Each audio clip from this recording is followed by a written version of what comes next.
Hey guys, Anthony Fulby for Adventures, and good morning. Just a quick feedback on battery voltage and these drawer fridges. In case you missed it, as it says, that one says Dometic, this one in here says Waeco, same thing. Bottom ones are, let me think now, 30 litre?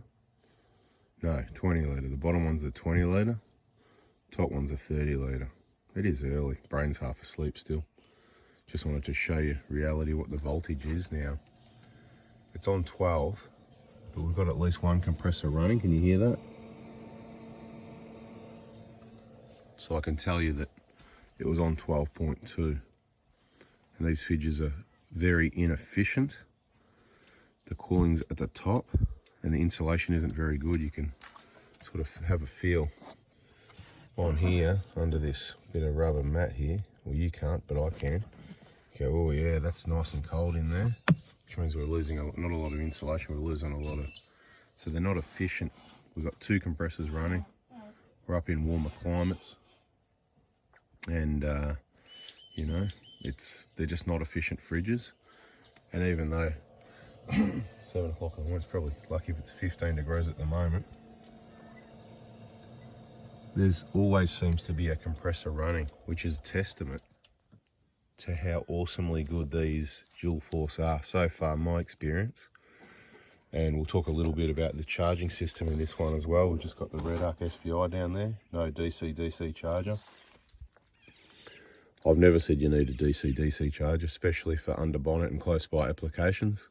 Sometimes they do work better for some batteries, some applications, and if you've got a distance to your battery, like a caravan, something, you know, 8 to 10 metre wire run away, could be better. So what we found so far is, as far as the fridges go, really inefficient, which we already said while they were in the other vehicle.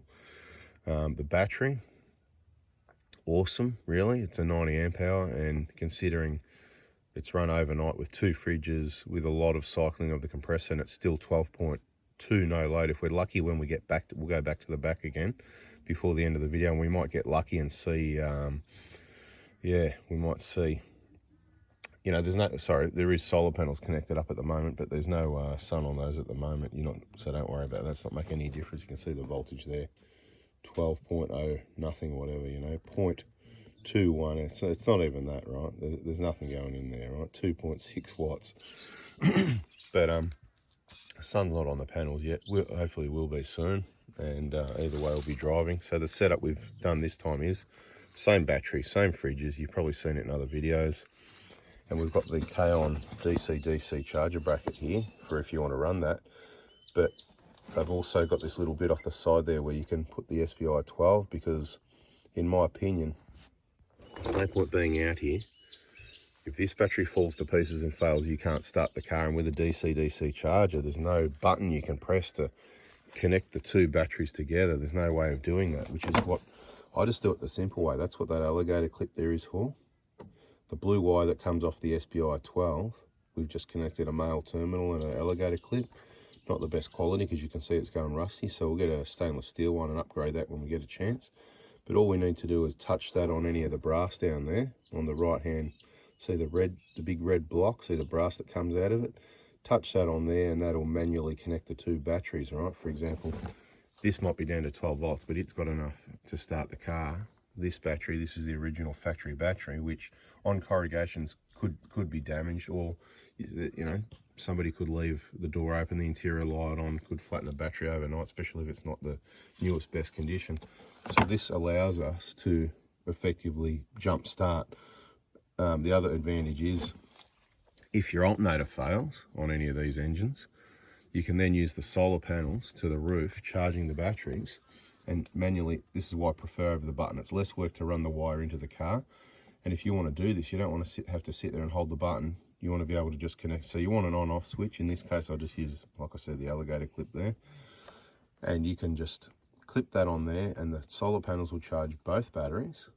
You know, presuming your alternator's failed, it could have drained both batteries. So you want to charge both batteries for a day. And then you may even be able to strap your panels down and just keep driving. So you're driving on the charge of the solar panels, turn everything off, and it'll keep these batteries charged and enough to run the engine. We hope, we think so. Okay, but it hasn't happened obviously on these engines. We know on other ones that's the case depending on your solar panels. You know, you may need to turn your fridge off and stuff like that, but the main thing is you can get somewhere. So I'm very happy with that. As far as results charging, obviously we use the other vehicle for 60,000 kilometers of touring, 2019 Prado, with the projector dcdc with a solar power outlet was here, so we just plug our solar panels in direct without having to use any of these regulators. Got a couple of different sets of panels. We've got the El Cheapo Kings whatever 200 watt panels, which seem to do the job just as good as these. We've got a $800 set of Milandi, Milandi Outdoor Adventure. You know, they're in Thomastown. They work where they're meant to be 160s. They both work very similar. They come with a regulator like this as well, but we were using those panels with this regulator or that regulator. And to be quite honest, the regulator doesn't make any difference. The solar input using these regulators, the batteries charge up just as well. They get just as exactly the same, really. When we look at the consistency, we're having some inconsistency with the DC-DC. Look, to be honest, so you don't need that, and you don't need it for charging, because even unplug the solar and put all that aside, what we found is that the alternator that can charge this battery, which it's proven, because when people get flat batteries, they use the alternator to recharge the battery, which you shouldn't, because it's not designed to recharge, it's designed to keep charge. But they're pretty good alternators these days, so you get away with it. So what people do, they get a flat battery, right, because their battery's old and crap, or their alternator. They get a flat battery, and then what they do is they jump start it, and then they use the alternator on the vehicle, you know, on the engine here, to recharge that battery. And it does, because you can switch it off 5 or 10 minutes later, it restarts the car. So it proves it is recharging at quite a decent rate of amps and charge voltage. And if it can do one, I've always said it can do two. And it does perfectly well. At the end of the day, the voltage on this battery, people will be saying, oh, it only gets to 90%. Look, I don't care about your percentage, really. The voltage that it gets to, by exact same standards, same engine charging system, same battery, same fridges, same. The only thing different is not having a DC-DC charger there. We've just got the REDARC, which is connecting the line from here across to here. So it's just like it's charging. In this instance, for all our use with this battery, it might be different for you, but for us, exactly the same. But this is a lot cheaper. It's a lot more reliable. It allows jump starting, and it allows manual connection, so you can use solar to charge both your batteries at your choice. In our case, we've just got the Anderson plug coming off the battery here.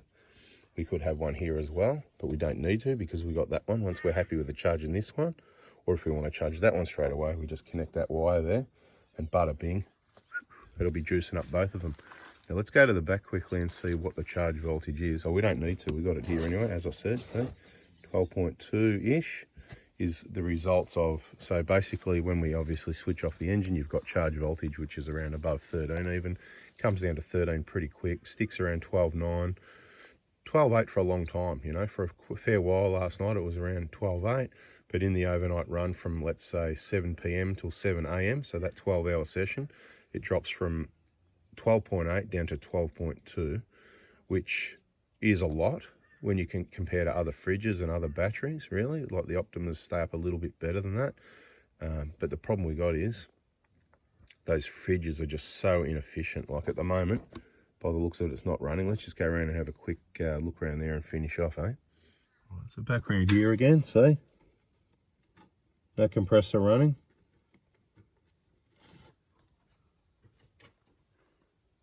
.2. So those voltmeters there that we're monitoring, they are quite accurate, you know, to within the 0.1 sort of thing. Anyway, that's a video. I hope that helped you understand.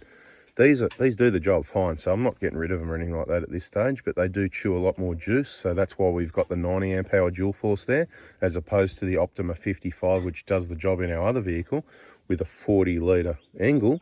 That's nice insulated, proper fridge, unlike these, with one compressor, unlike these. So it runs a lot more efficiently. That's why we get away with a 55, and the 55 we can switch off the vehicle on Friday afternoon, and Sunday morning it'll be about 12 volts, 12.2, depending on the weather. So that just shows how much more efficient a proper fridge is compared to these. So these are the problem. So I'm just giving you the genuine feedback so you can decide for you. They work, they're fine. I only need it to last overnight, because guess what? We've got sunshine soon. And we've got driving. So your dual battery, it is a sacrificial battery. That's what it's there for, to run all these accessories. You can see we've got chargers plugged in for UHFs and all sorts of gear here, and more in the vehicle as well. All right, so there is some couple of phones charging as well, which is why that's probably up. So it might even be 12.3 if we unplugged all that stuff. Anyway, that's the video, guys. Hope you liked it. You know the deal. Subscribe, turn the bell on, just sharing the info, and let's get this out and have some breakfast. Catch ya.